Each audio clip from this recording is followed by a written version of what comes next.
Oi pessoal, então a gente está começando a nossa aula 4 para o sétimo ano A na disciplina de História. Então, hoje a gente vai começar o nosso módulo 5, Europa Feudal, uma sociedade de ordens. Vamos falar da página 173 até a 175, certo? Então, hoje é a nossa aula 4 do nosso sistema à distância para o sétimo ano A na disciplina de História, iniciando o módulo 5. No nosso último vídeo, eu pedi para vocês fazerem uma atividade no caderno. Todos fizeram.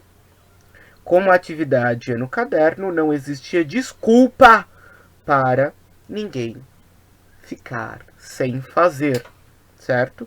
Não dependia do livro, e sim do que a gente falou nos últimos vídeos, e uma pesquisa que vocês poderiam usar até o próprio trabalho do bimestre. Quem não pensou nisso, estou falando agora. Até o próprio trabalho do bimestre poderia ser usado para fazer a atividade que eu pedi, que era para que vocês montassem uma pirâmide social do período feudal.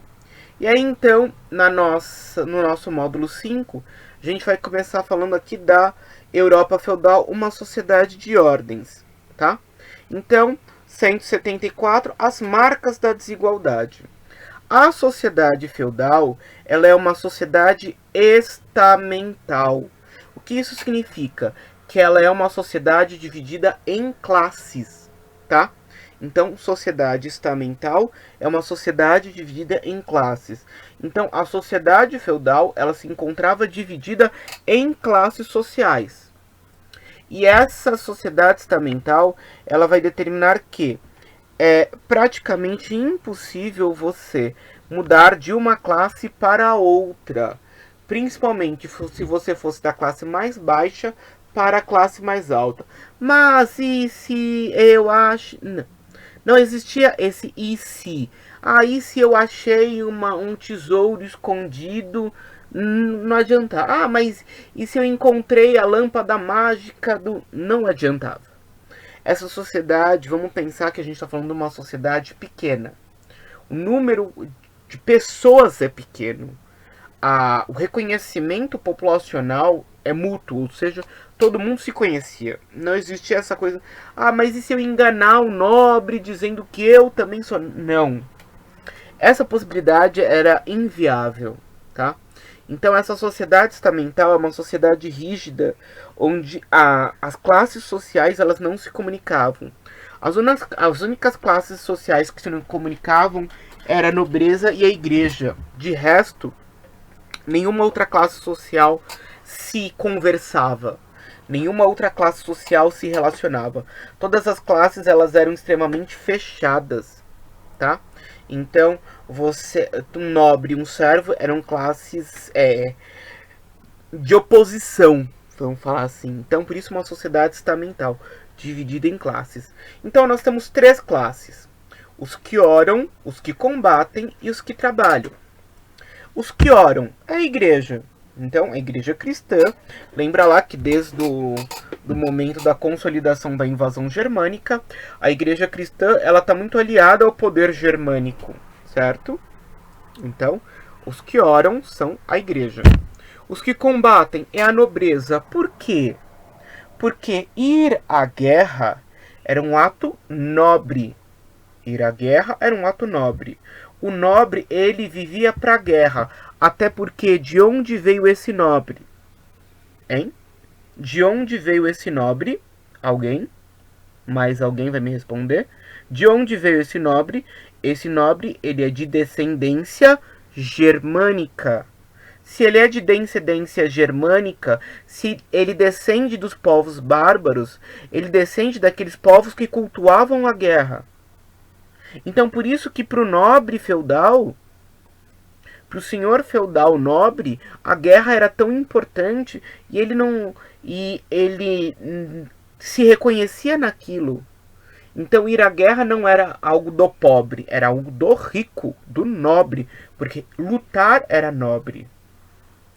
E a terceira classe social, os que trabalham. Quem são esses? Que são os nossos servos. É a minha mão de obra, tá?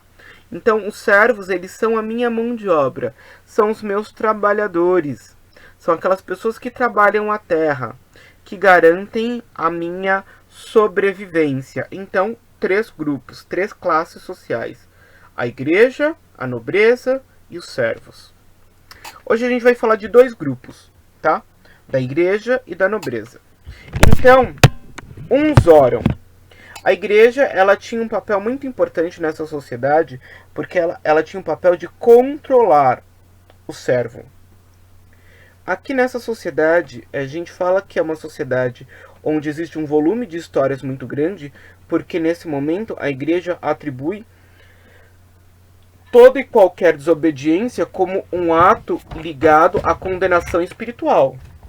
Então, se você fizer algo errado, você vai ser condenado para o inferno. Então, a igreja, ela fazia uso da ameaça.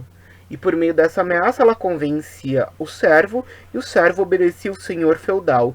O servo obedecendo o senhor feudal ficava feliz, dava dinheiro para a igreja ficando feliz, apoiava o nobre. A igreja apoiando o nobre, condenava o servo, certo?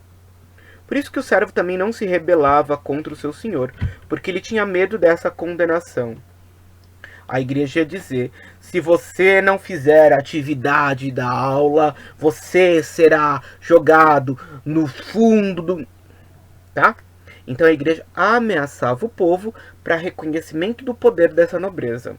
Essa igreja, então, ela estava dividida em dois grupos principais: o clero regular e o clero secular, tá?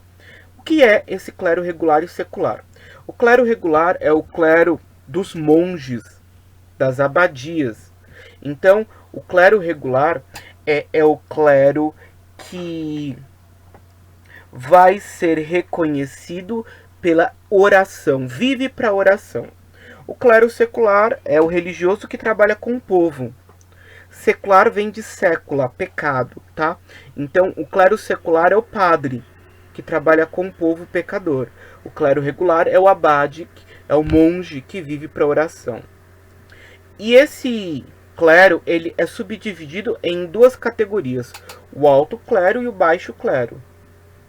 O alto clero do clero regular é o abade. O alto clero do clero secular é o papa, os bispos. O baixo clero do clero regular são os monges. O baixo clero do clero secular é o padre. Então, dentro da própria classificação da igreja, eu tinha essa divisão. Eu tinha a classe que podia mais e eu tinha a classe que podia menos. O alto clero e o baixo clero. O segundo grupo social que a gente tem aqui são os que combatem. Então, os membros da nobreza, eles tinham um papel de comando. Uma herança que vem desde o período de Carlos Magno. Quando Carlos Magno ele sobe ao poder, ele divide o seu poder com a nobreza, tá?